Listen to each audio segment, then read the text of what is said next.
All right, so we're back with the Workmate or Hilux. It's episode 3. What we're going to tackle, not today, but over the next couple of days in this video, is the wiring. It's a major component. We've got some bit of fabrication work to do with Thermo Fans, so the fab guys will be involved as well, and the exhaust system. So episode 3, sit back, enjoy the ride. I love saying that. Yeah, hopefully we turn on wheels in no time. Hi guys, we're back with the Hilux. Another thing that we've signed up on the build list is we've come in and wired it all. So I'm the auto electrician to come in and wire the car. We basically started off with a standalone harness. I thought that'd be easier than trying to marry it all into the Toyota electrics. So yeah, we've modified it, made it into a standalone harness, the original LS harness that we used off a LS1. It was originally an auto harness, pulled all the auto gear out of it, turned it into a manual. As we're running the factory 5-speed manual out of the Hilux behind it. Made up a couple of little interfaces to go with so we could use the original Toyota 5-speed speed sensor to work with the LS ECU. Yeah, and pretty much just all married it all in. It's pretty much now been modified to suit like a plug and play, so standalone harness with the Toyota connectors in it, so it'll still plug into the original body harness. So we managed to do a T-piece into the rear end here for the oil pressure sensor. So we can still retain the original LS oil pressure and run the Toyota oil pressure light or oil pressure gauge, depending what series Hilux you're running. We weren't able to integrate with the original temperature gauge, so we've run just a standalone VDO temperature gauge in there just to let us know how hot it is. We don't cook our freshly built engine. Engine harness goes in straight through the original factory firewall grommet. We got our little standalone fuse box here, mounted here with all our fuel pump Thermo Fan relays, as originally this didn't have Thermo Fans on it. Had the traditional style engine fan. Back inside the car here.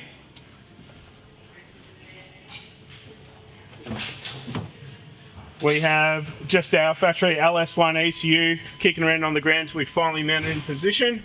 And we've got one of our trusty little interface modules that we've made here to integrate to the factory 5-speed manual speed sensor to work with the factory LS ECU. Now looking at the wiring, it may look like it only taken 5 minutes to get this up and running, but it did take a lot more than that. Had to strip all the original factory 4-cylinder wiring out, as the original gearbox wiring harness was also joined to the engine harness. So it was a bit involved in doing that. And just wiring it straight into the Toyota. We had to go through and pin out everything that would come out of the fuse box, work out which plugs were needed up underneath the dash. So definitely not a 10-minute job. But yeah, other than that, it was pretty straightforward.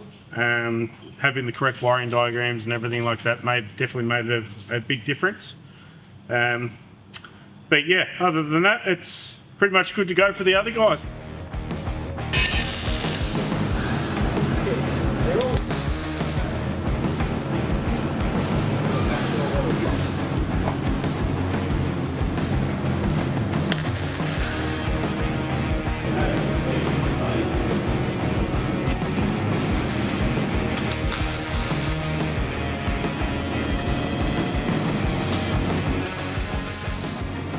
So fitted up the exhaust that the boys fabricated, so it goes from our extractors into the factory centre half to tailpipe of the factory exhaust, so we can keep it nice and quiet and keep it low key so it doesn't stand out that we've got an LS in it, so it's be nice and sedate and quiet so we can use it every day and shouldn't get into too much strife with it.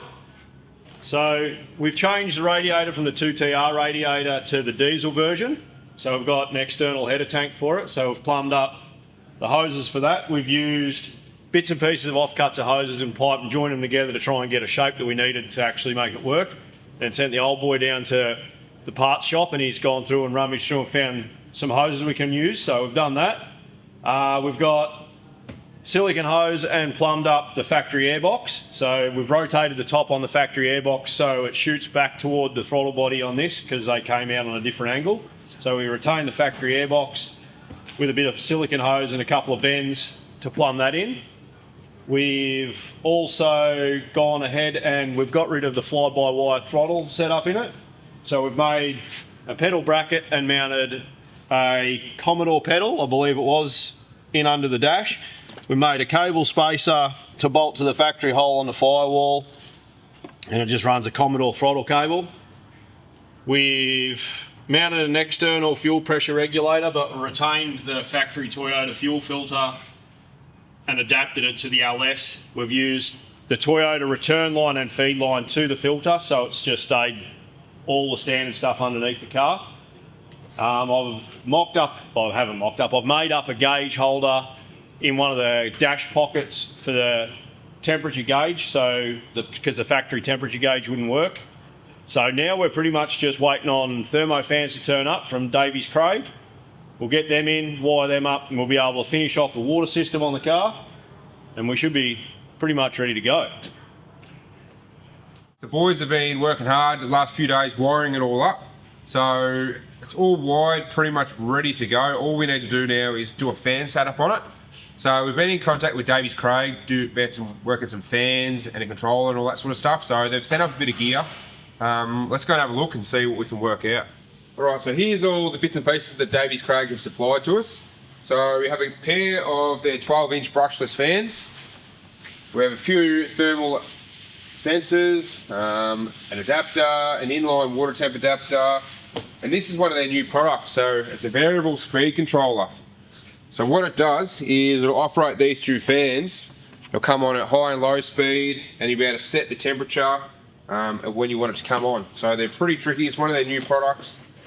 Let's have a bit of a look here. We'll have to get Jake down here.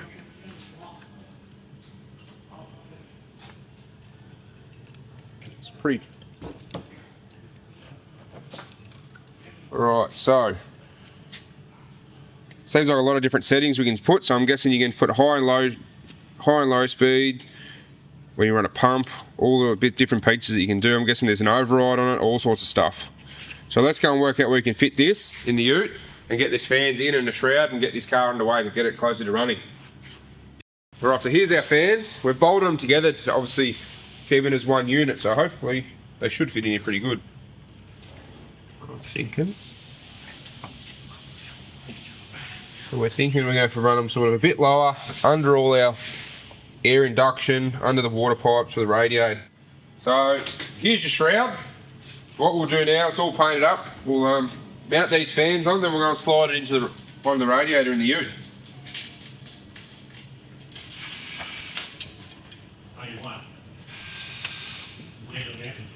So we'll mount this in. Turns out you can't have the fans mounted to it and get it all in one unit.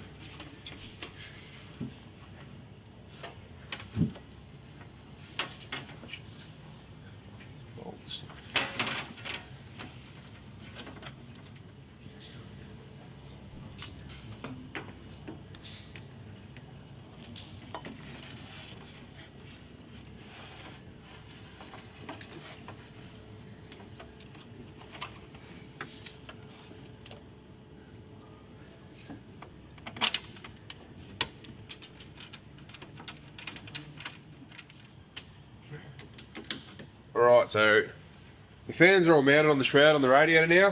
Now we're going to get that little controller. We'll mount it probably up under the dash there, I'd say. It's out of the way, out of the weather. I think they look waterproof, so I think in the engine bay would be fine, but we're going to mount this one up in the dash, so out of the way. Run some wire, we'll get one of the boys to run some wires and finish it off. We'll put some coolant in it. We're going to mount our little water tank here. Once it's all wired, that's what that other nutsert's for. And then we can put some coolant in it, see if it goes. Moment of truth. So I've got this. I'm going to unwrap some wires in a minute.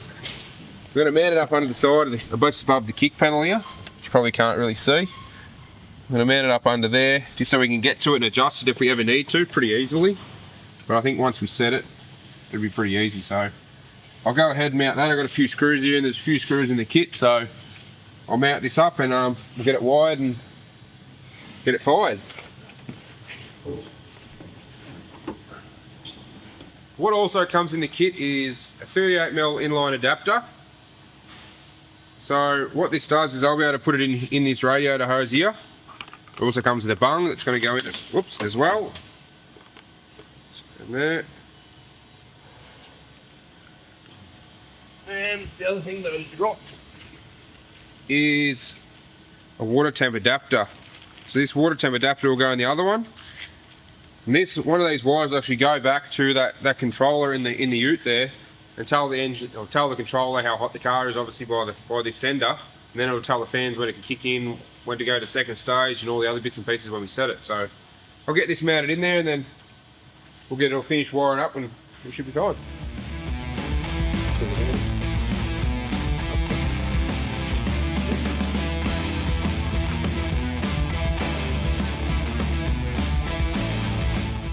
Just finished up wiring in the Thermo Fan controller, variable speed controller that we've got from Davies Craig. So we'll hook up the fans out the engine bay and we'll test it out.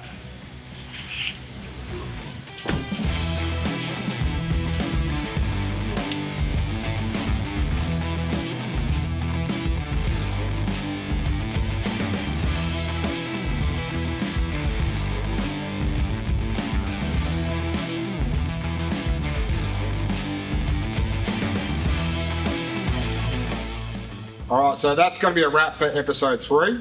It's going to be a 4-part series, so that means we're getting very close. Boys will give me the rundown, waiting on a few small bits and pieces, but the backbones of the kit is done. The kit's now live on rodshop.com.au.